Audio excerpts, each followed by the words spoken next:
అందరికీ నమస్కారం. Hi, hello. నేను మీ కండవల్లి సాల్మన్ రాజు, రిటైర్డ్ సిఐ, రాజమండ్రి. నేను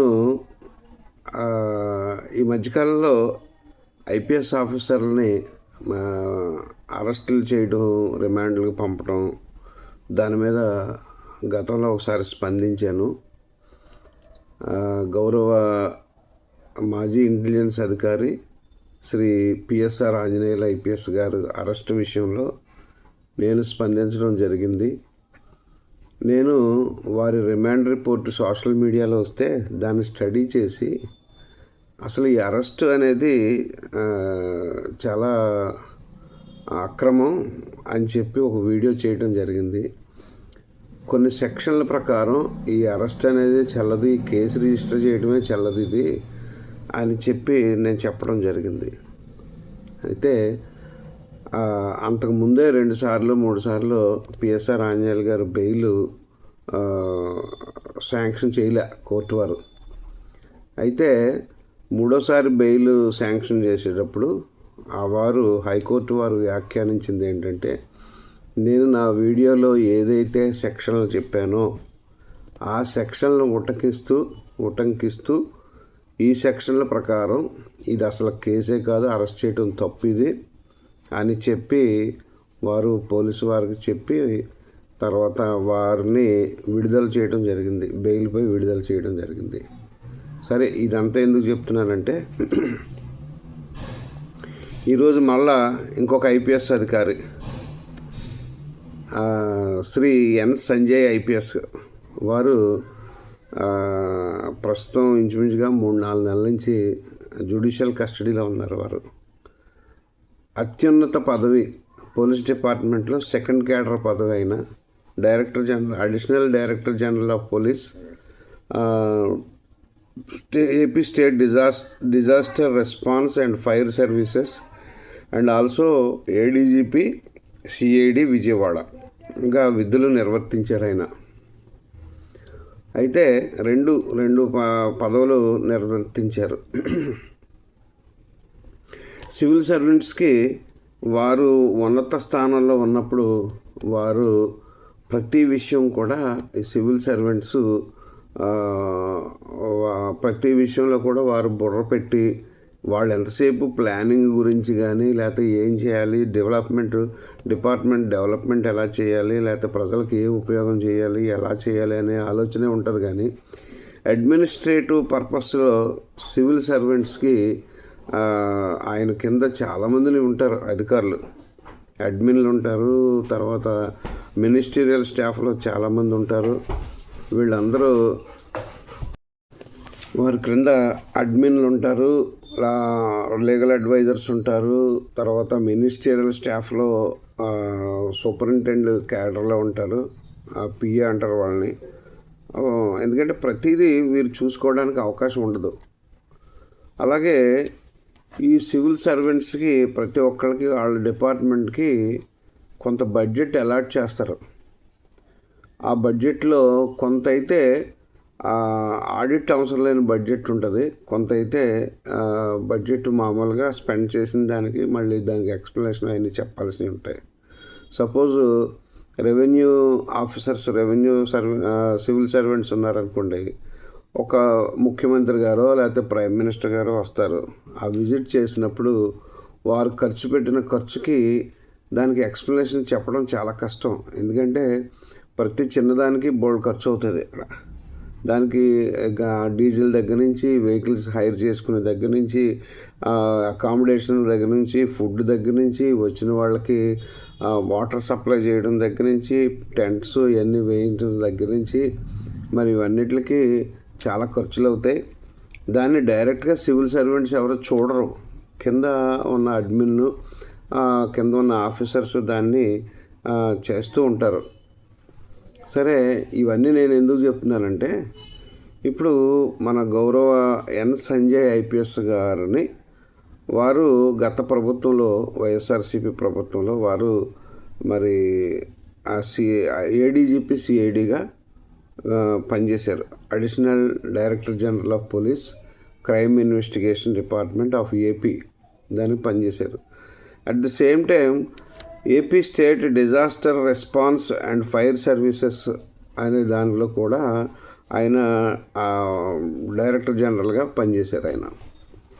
సరే, వీరు పనిచేసినప్పుడు కొంత ఎక్స్పెండిచరు వీరు చేయడం జరిగింది.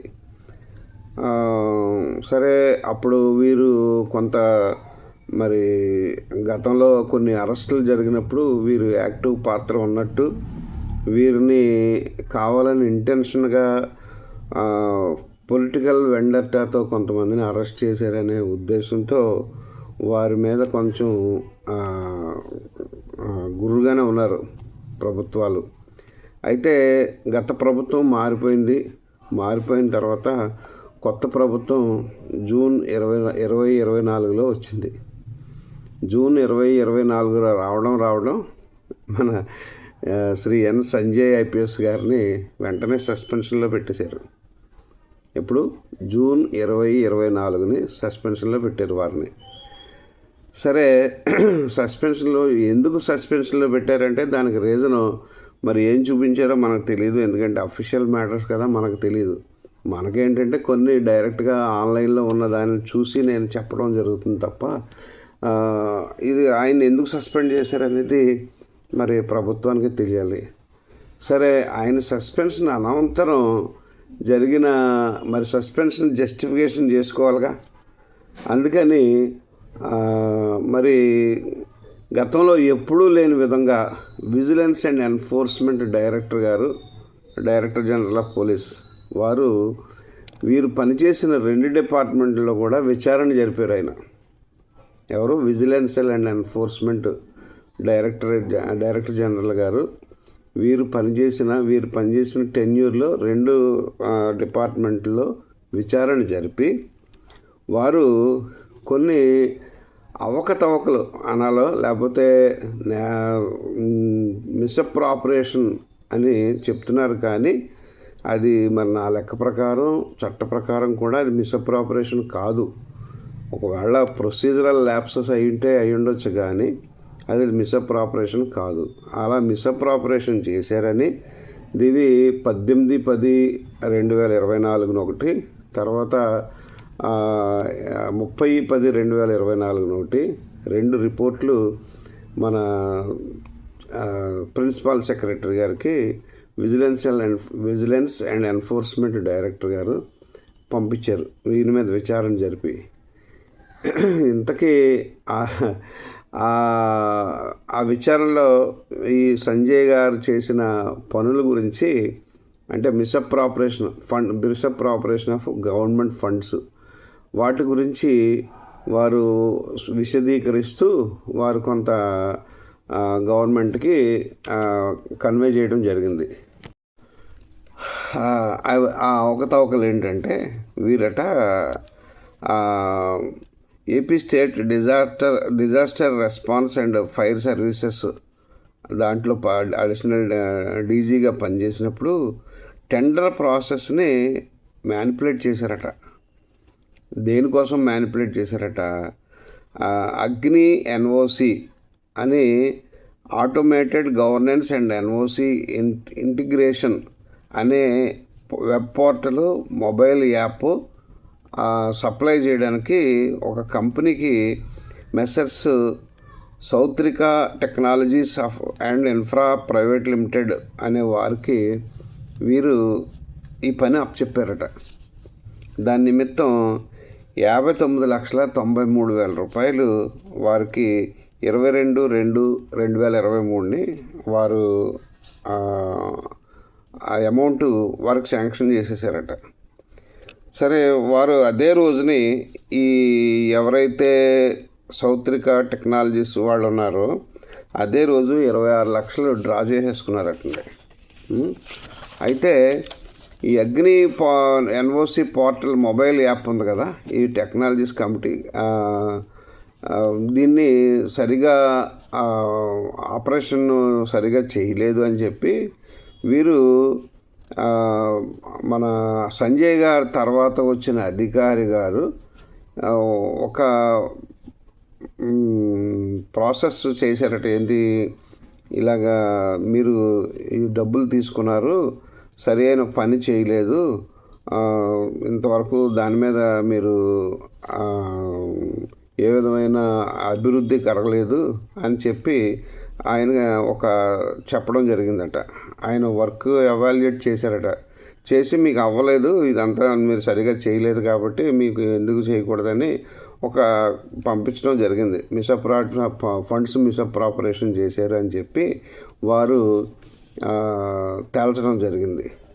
అయితే సేమ్ అధికారి, అంటే ఈయన తర్వాత వచ్చిన సేమ్ క్యాడర్ అధికారి తర్వాత ఇది కాకుండా ఇదే సేమ్ కంపెనీకి 10 ల్యాప్టాప్స్ తర్వాత ఐప్యాడ్స్ సప్లై చేయడం కోసం 17,89,784 రూపాయలు వారు పే చేశారట.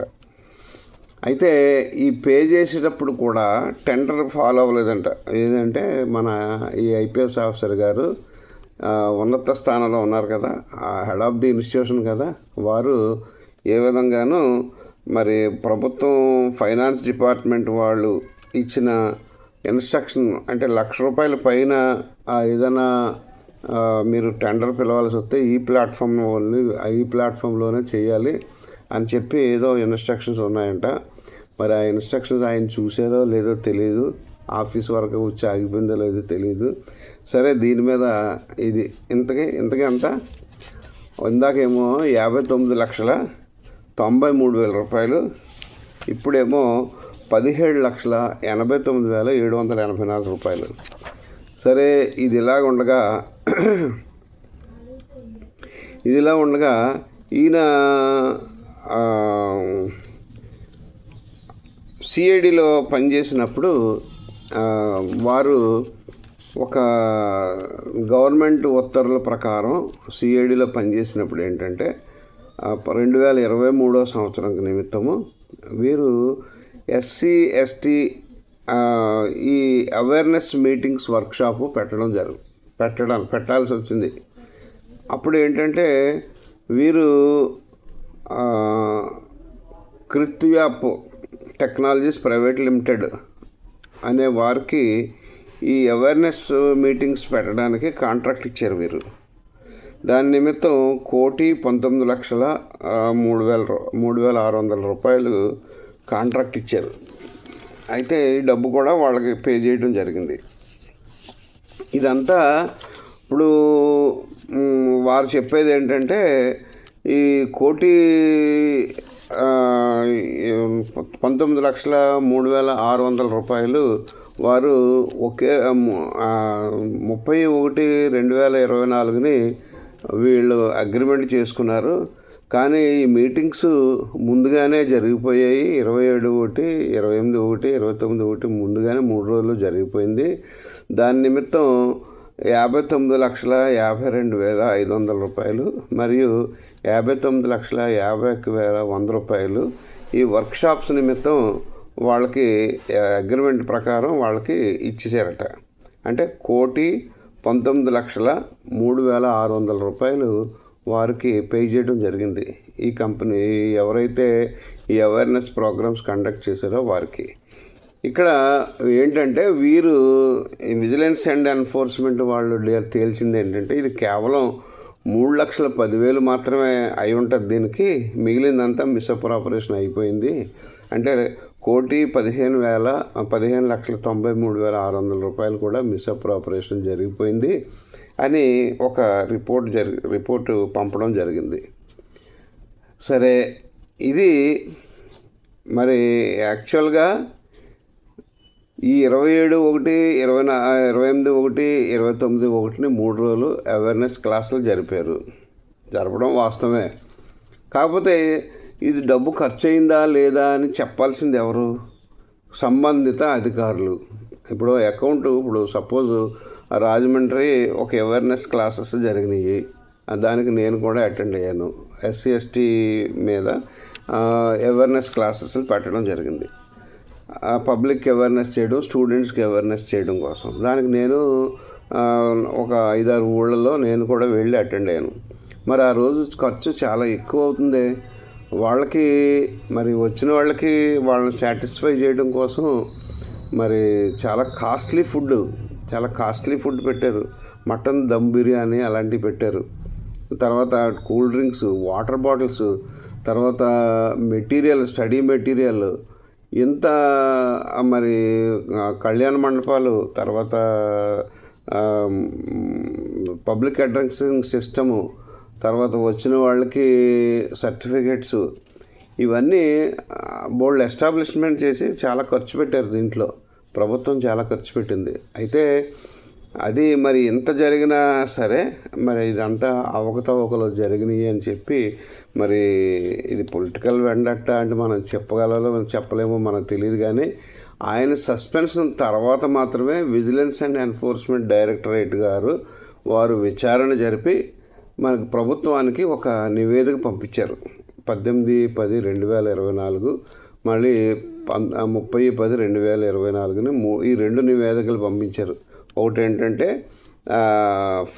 ఫైర్ డిపార్ట్మెంట్లో జరిగిన అవకతవకలు, అలాగే సిఐడి డిపార్ట్మెంట్లో జరిగిన అవకతవకలు. ఓకే, మిస్అప్రాపరేషన్ అంటున్నారు.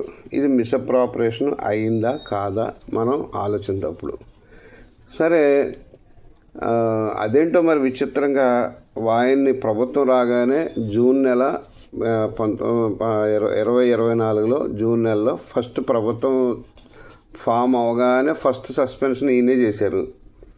సస్పెన్షన్ అయిన తర్వాత దీన్ని enquiry vigilance and enforcement directorate గారికి ఈయన పనిచేసిన చోట విచారణ జరపమని అన్నారు.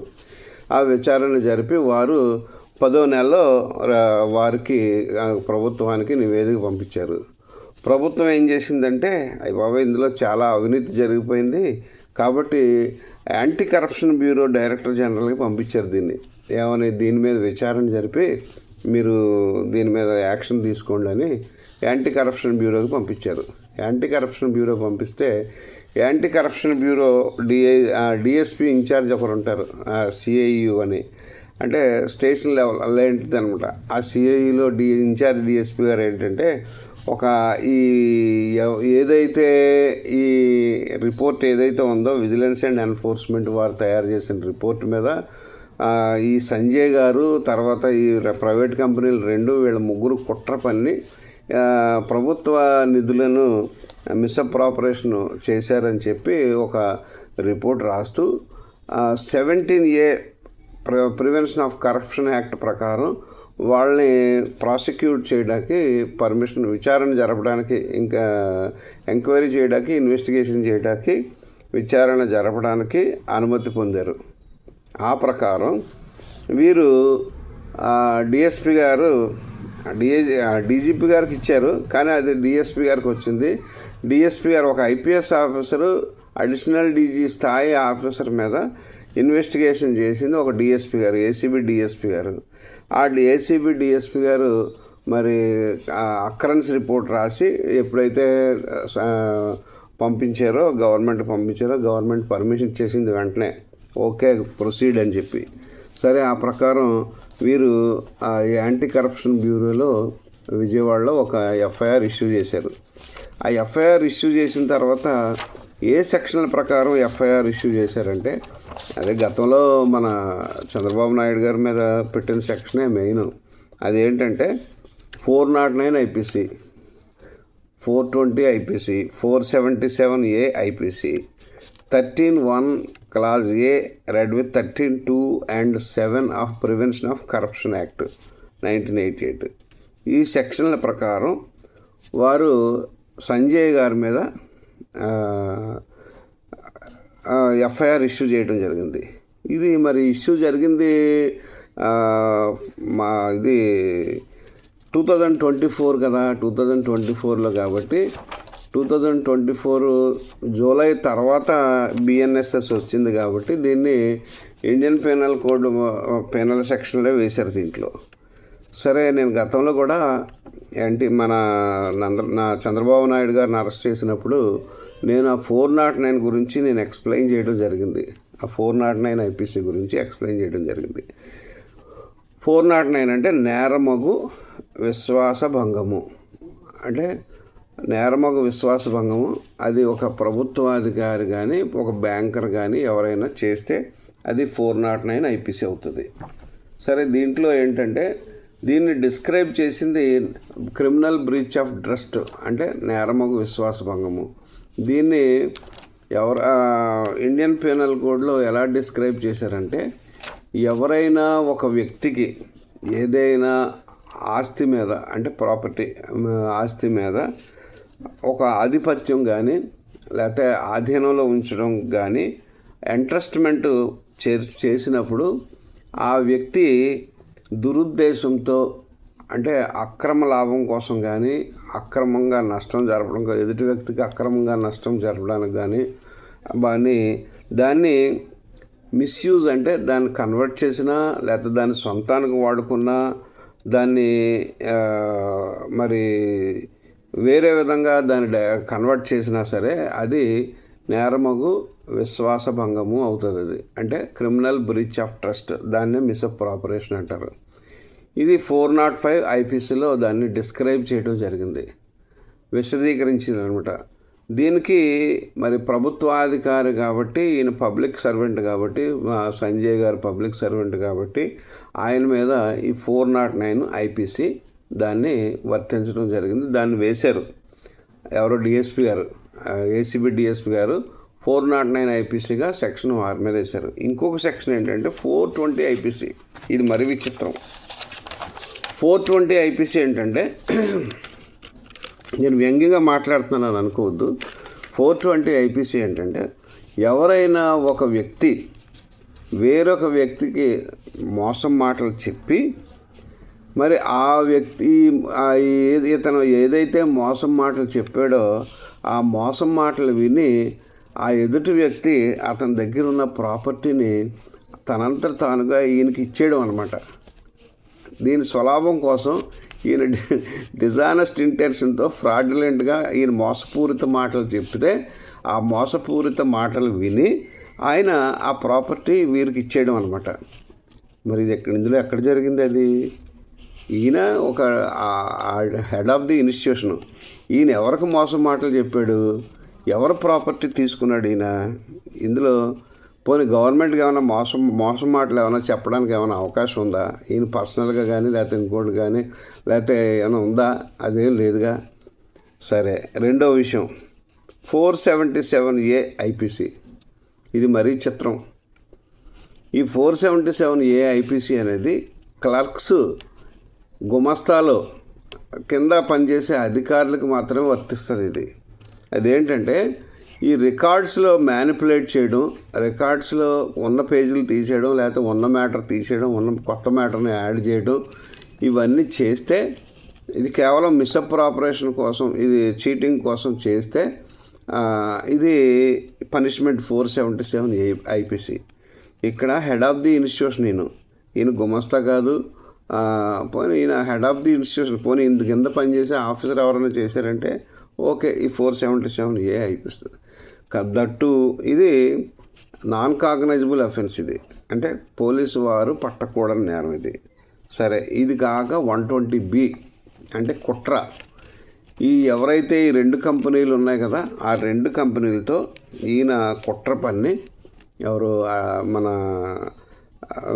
సంజయ్ గారు కుట్ర పన్ని, వారు ఈ అమౌంట్ ఉంది కదా, ఈ అమౌంట్ ఇందాక చెప్పిన అమౌంట్ ఇంచుమించుగా 59 లక్షల చిల్లర ఒకటి, తర్వాత 1,20,00,000 ఒకటి, తర్వాత ఇవన్నీ ఈ అమౌంట్ టోటల్ అమౌంట్ ఇంచుమించుగా 2 crores 17 లక్షలు ఒకటి, 2 crores పైన ఈయన మిస్అప్రాపరేట్ చేసేసారని చెప్పి ఒక దానికి వచ్చేసారు. ఇక రెండో విషయం ఏంటంటే 13(1)A రెడ్. అదేంటంటే క్రిమినల్ మిస్కాండక్ట్. 13(1)లో ఉన్నది ఏంటంటే క్రిమినల్ మిస్కాండక్ట్, అంటే ప్రివెన్షన్ ఆఫ్ కరప్షన్ యాక్ట్ ప్రకారం 13(1) దాంట్లో ఏంటంటే ఎవరైనా క్రిమినల్ మిస్కాండక్ట్ చేస్తే, క్రిమినల్ మిస్కాండక్ట్ అంటే మిస్అప్రాపరేషన్ చేసిన, లేకపోతే ఏదైనా మన లంచానికి సంబంధించింది బ్రైబ్ ఏమైనా తీసుకున్నా సరే దీన్ని ఈ సెక్షన్ వర్తిస్తుంది. మరి ఈ ఒక ఐపీఎస్ ఆఫీసర్ మీద ఒక డిఎస్పి గారు అంటే 4-5 స్టేజ్ల కింద ఉన్న ఆఫీసరు ఇన్వెస్టిగేషన్ చేశారు. ఇన్వెస్టిగేషన్ చేసి పోనీ ఎంక్వైరీ చేసిన officer director general of police, vigilance and enforcement. బహుశా ఆయన చేసి ఉంటారు, ఎవరో విజిలెన్స్ అడిషనల్ ఎస్పీ ఎవరో ఆ రికార్డ్స్ వెరిఫై చేసి ఉంటారు. ఏదో ఒకటి పెట్టాలి కాబట్టి, పొలిటికల్ వెండట్టా ఉంది కదా, ఏదో ఒకటి పెట్టాలి కాబట్టి ఆయన మీద ఒక రిపోర్ట్ పంపించారు. ఎందుకంటే బహుశా నా ఉద్దేశ ప్రకారం నా గత వీడియోలో నేనే చెప్పా, ఇలా ఏంటి మీరు పెట్టేస్తున్నారు, ఇలాగా ఎవరి మీద పడితే వాళ్ళ మీద పెట్టేస్తున్నారు, అసలు ముందు విజిలెన్స్ అండ్ ఎన్ఫోర్స్మెంట్ వాళ్ళు డ్యూటీ ఏంటి, వాళ్ళు ఎంక్వైరీ చేయాలి, డైరెక్ట్గా ఏసీబీ వాళ్ళు ఎంక్వైరీ చేయడం ఏంటి, సిఐడి వాళ్ళు ఎంక్వైరీ చేయడం అని గతంలో నేను ఒక వీడియోలో చెప్పడం జరిగింది. మరి దాని గురించి ఏంటో తెలీదు. విజిలెన్స్ అండ్ ఎన్ఫోర్స్మెంట్ డైరెక్టర్ గారు దాని మీద విచారణ జరిపి ఇలాగ ఇంత అవకతవకలు జరిగి ఇంత అమౌంట్ మిస్అప్రాపరేషన్ అయిపోయింది అని చెప్పి గవర్నమెంట్కి ఒక లెటర్ రాస్తే గవర్నమెంట్ ఈ ఏసీబీకి ఈ కేసు ఎంట్రస్ట్ చేయడం జరిగింది. ఓకే, ఇది అసలు కూలంకషం. సరే, దీంట్లో మరి ఈ సంజయ్ గారు ఈ పోస్ట్ నుంచి వెళ్ళిపోయిన తర్వాత, అగ్ని అనే పోస్ట్ నుంచి వెళ్ళిపోయిన తర్వాత, అదే ఫైర్ సర్వీస్ నుంచి వెళ్ళిపోయిన తర్వాత ఆయన వెనకాల వచ్చిన వ్యక్తి, ఆయన వెనకాల వచ్చిన ఆఫీసర్ గారు ఈయనకి ఎవరైతే ఈ అగ్ని ఎన్ఓసి ఆ యాప్, మొబైల్ యాప్, తర్వాత వెబ్ పోర్టల్ తయారు చేసిన వ్యక్తికి నోటీస్ ఇచ్చారు. నోటీస్ ఇస్తే ఆ నోటీస్ తీసుకుని ఆయన కొంచెం ఇబ్బంది పెట్టారు. నువ్వు వర్క్ జరగట్లేదు, ఏం జరగట్లేదు.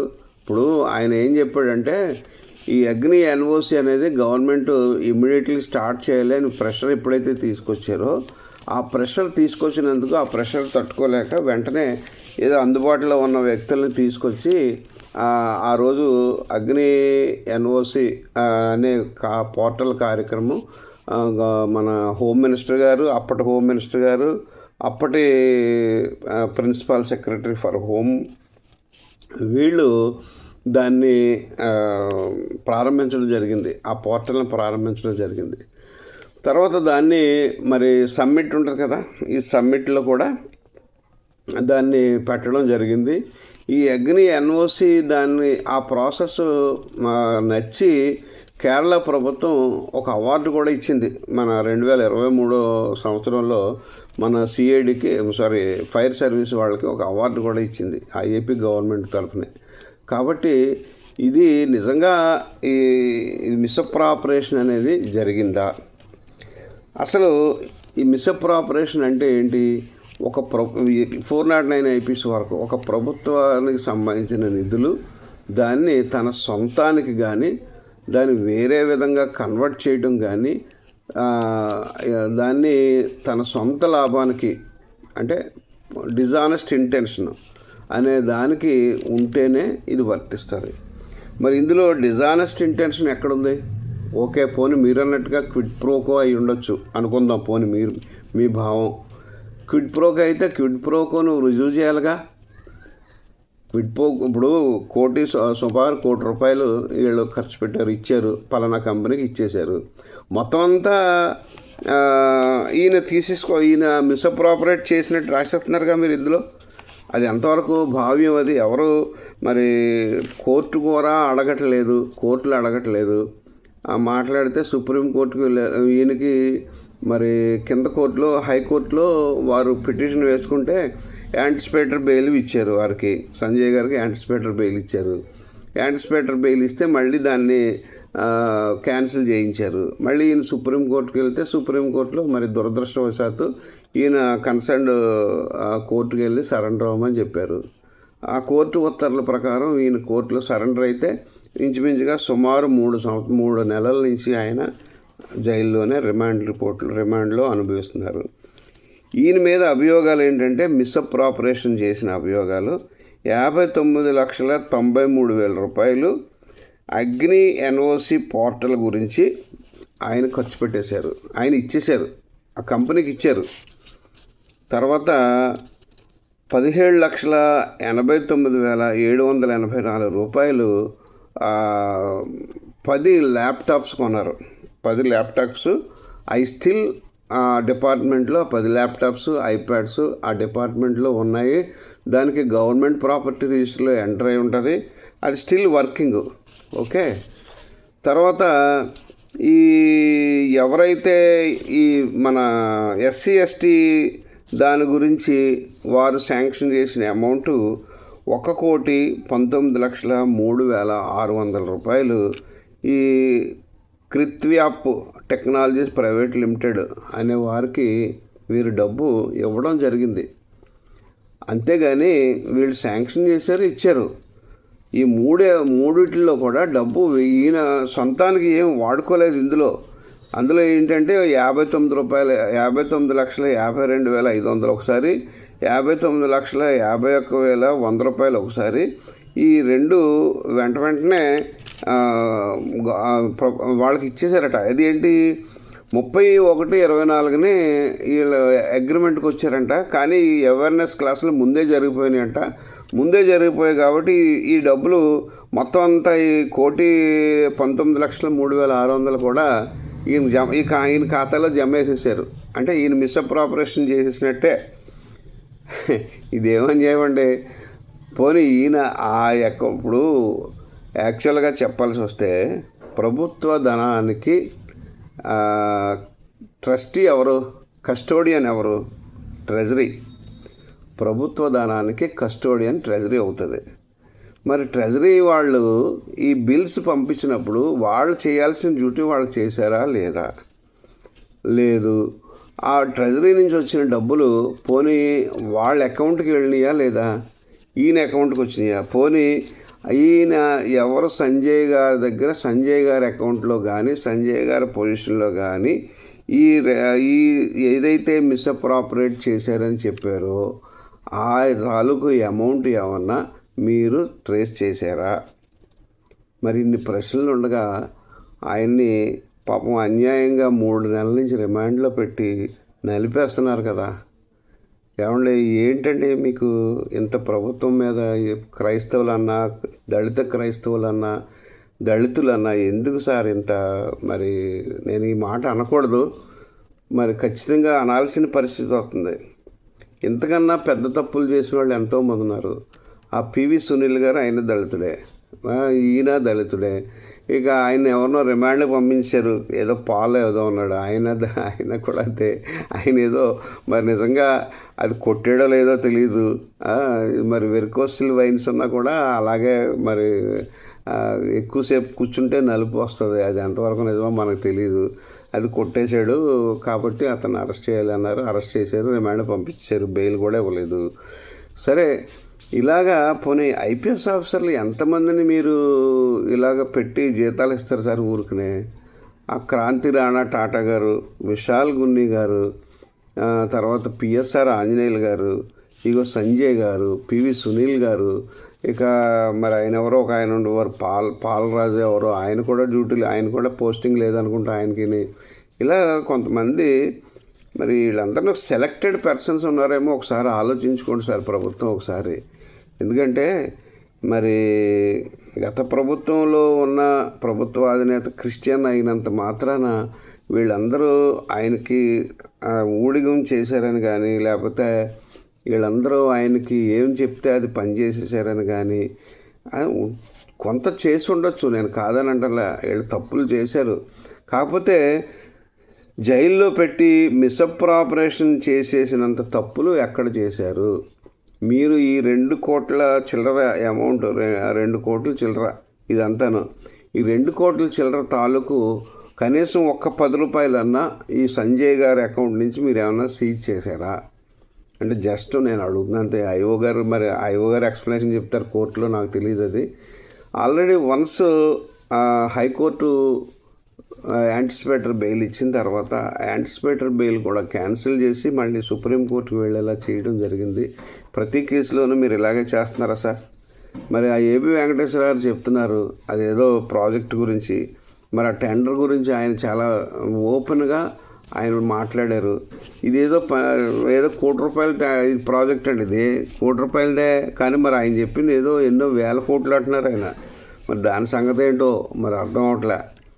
చూడండి సార్, ఆలోచించండి సార్.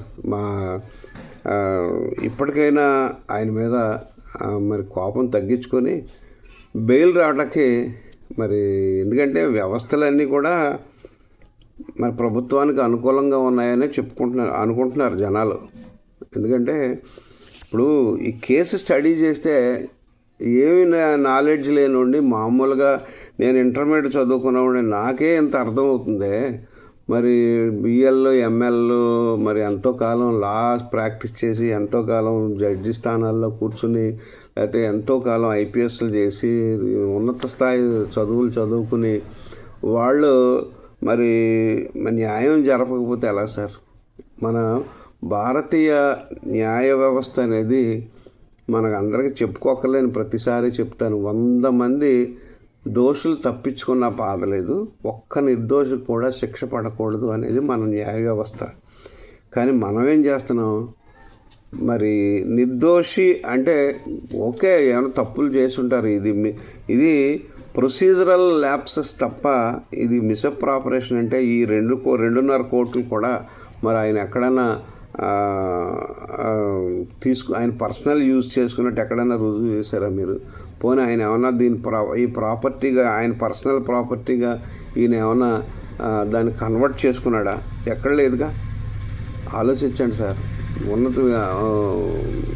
విజ్ఞులైన ఉన్నతాధికారులు, ఎందుకంటే ఇవాళ మీరు సంతోషిస్తున్నారు, రేపన్న రోజున మళ్ళీ సేమ్ నిజంగా చెప్పుకోవాల్సి వస్తే ప్రతి సివిల్ సర్వెంట్ తాలూకు ఇలాంటి వెరిఫై చేస్తే విజిలెన్స్ అండ్ ఎన్ఫోర్స్మెంట్ వాళ్ళు ప్రతి సివిల్ సర్వెంట్ తాలూకు వారికి ఎక్స్పెండిచర్ వెరిఫై చేస్తే ఇది చాలా తక్కువ సార్. ఎంతకన్నా ఎక్కువ బయటపడతాయండి.